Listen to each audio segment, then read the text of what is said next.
BingX, a trusted global crypto exchange. Trade spot, futures, or copy top traders easily. Sign up via the link or referral code to get 30 USDT instantly, plus up to 1,500 USDT in bonuses for verification, deposit, and trading.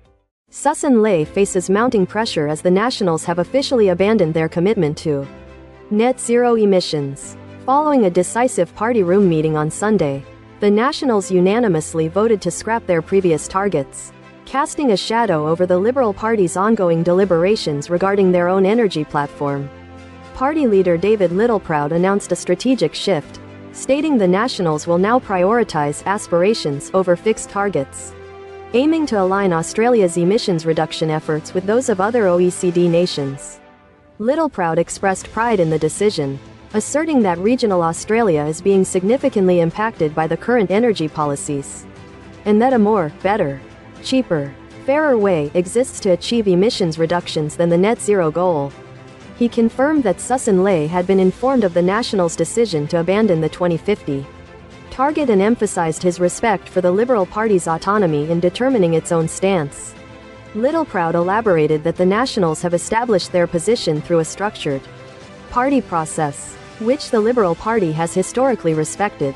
He noted that their internal deliberations preceded those of the Liberals, and therefore, the Nationals will await the Liberal Party's resolution before engaging in further discussions. The Liberal Party found itself in a precarious position on Sunday, grappling with the implications of their coalition partners' announcement and experiencing internal divisions on how this would unfold. One anonymous Liberal source accused the Nationals of employing bullying tactics by publicly declaring their policy before the Liberals had finalized their own position. In contrast, another Liberal, reportedly aligned with Ley's faction, offered a more optimistic perspective. This individual pointed to statements made by Shadow Energy Minister Dan Tehan on Friday, outlining the guiding principles for the Liberal Party's energy policy, which include prioritizing lower energy prices, ensuring energy reliability, and reducing emissions. They suggested these principles mirrored those articulated by Littleproud, fostering hope for a potential coalition agreement.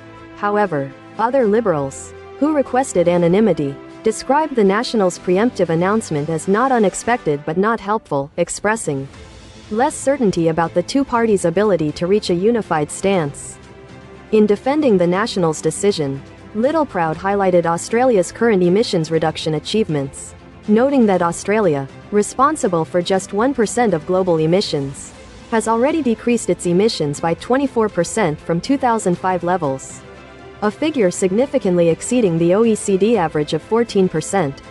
He articulated a philosophy of international alignment, stating, "We believe that we can peg ourselves to the rest of the world.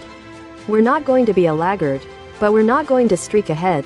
The party room debate on Sunday morning featured policy research presented by Senators Matt Canavan and Ross Caudale, who were tasked with reviewing the Nationals' energy and net zero policy.